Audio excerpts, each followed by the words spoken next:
So in the last video on the carnivore diet, we talked about how most of the problems that are associated with starting the carnivore diet are related to salt. So I'm not even going to touch on that, but if you're like, I tried a lot of the different salt stuff, I tried all your salt recommendations, I'm still not feeling awesome, then we're going to talk about 3 or 4 things today that might be the problem. So if you haven't already watched the salt video, go ahead and watch the salt and electrolyte video, because that covers 90% of the problems on carnivore. And if salt is not your problem, if you've already ruled that out and you're still not feeling awesome, we're going to talk about 3 more things. And so I'm just going to recap real quick. The first one is you want to be fat adapted. The second one is that you're going to want organ meats. The third is stomach acid. And the fourth is that it takes time to adjust. And so this is a change, and even though it's a super biologically appropriate change, and it should be healthy for nearly everyone, it is a change and it's a shift in our gears. So let's go in order from the most frequent that I see to the least frequent. And the first frequent reason that it's not salt, is that they're not fat adapted first. And so if you can go on keto and be strict on keto, don't be doing your cheating keto on the weekends or cheating every 3 days. So go on strict keto that's under 30 or 25 grams of carbs, net carbs.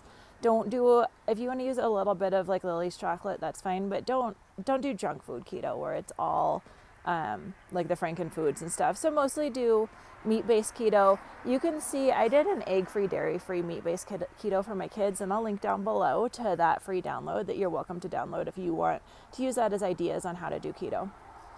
So do keto, and usually you'll get a fat adapted, and I have another video on how to know you're fat adapted within the first month of being strict and being honest with yourself about keto, and you will transition onto carnivore better. So I just see this over and over as people aren't fat adapted and they don't do well in carnivore at first. And so if you want to start seeing benefits in the first week of carnivore, like so many of us did that came from keto, and you're wondering why you're not getting these amazing results, it could be that you're not fat adapted.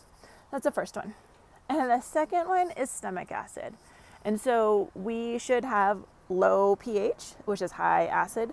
That's how it works. And so our stomach acid should be really acidic. We need this to digest meats, and meats are mostly digested in our stomach. So this is part of why it works so well for digestive issues, carnivore does, is because we're digesting right here. You don't need your whole 18 feet of bowel that you've got. You do need that.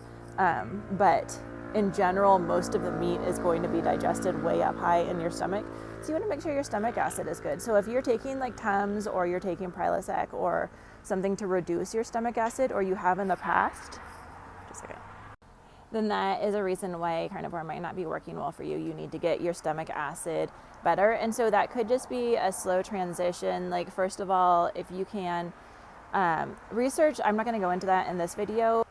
And so if you can research how to fix your stomach acid, that would be the place to start.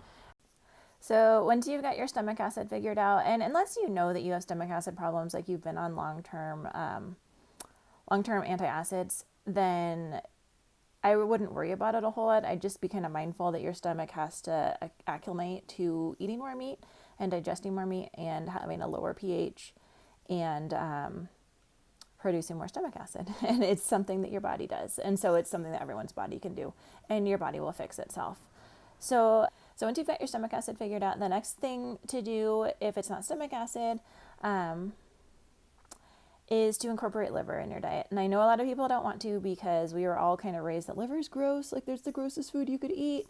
And it's so nutrient dense and it's so biologically appropriate. And I know there's people that do carnivore on just steaks and chicken and fish. I am not one of those people. Even if I was eating carbs or I was eating keto, I always feel my absolute best when I include a good amount of liver, a couple pounds a month.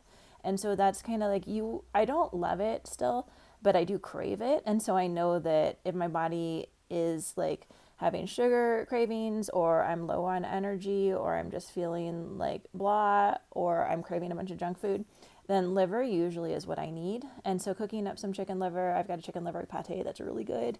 And I just find once I start eating it, my body clearly sends signals that that's what it wanted, and I start feeling great again.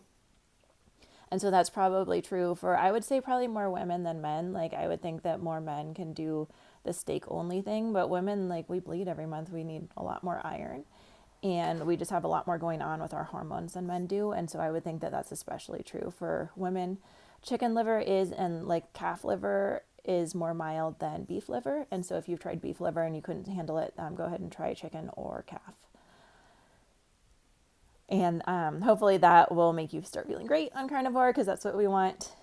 And then lastly is this is an adjustment. And so a lot of people, like, you'll hear me say how great I feel on this, but anytime we change routine, like if you change how you put on your pants and you start putting your other leg in your pants, suddenly it's going to feel a lot harder to get dressed, and you get dressed like the opposite way, or you move into a different house. Like everything just feels harder when you're not in routine. And that's because we're getting at like your short-term memory, your working memory, and your long-term memory are two different parts of your brain. And so once we get that we meet into the long-term part of our memory, it's no longer taking up space in our working memory. And so that's why habits are super helpful. Simplifying is super helpful. A lot of people find that having a meal plan is helpful, which is why I have mine. I'll link down below. If you want just something to follow so you don't have to be making the decision every meal what to eat, what to buy at the grocery store, all of that, go ahead and follow my meal plan. And then once you've got it, you're getting all those energy and feeling good and digestion benefits from, and like mood boosting benefits from the carnivore diet, then that's a great time to be creative and improvise. But if you're trying to like invent new recipes and you're trying to reinvent the wheel, as you're making this change, something's going to give and you're going to get frustrated and overworked. It's like decision fatigue. And so we have another few, so in my carnivore meal plan in the back, you'll see a lot of tips on starting carnivore, and that's another video that we can do in the future. But just give yourself some grace. It's like when you're teaching a kid to read or you're teaching your child to do something. If it's too hard, you back up a little. And so starting from keto, getting your stomach acid right, making sure you're actually getting the nutrients you need with the liver and other organ meats, and then giving yourself some grace to start. That is how you feel great on keto. So if salt, like I said, make sure you look at the salt video. Salt is the number one problem for 90% of people, and getting your salt right fixes 90% of the problems on carnivore. But if salt is not cutting it and you're still having problems, it's probably one of these. If you have any suggestions or your own experiences about these, I'd love to hear you down below in the comments. Thanks for joining me. We'll be back soon.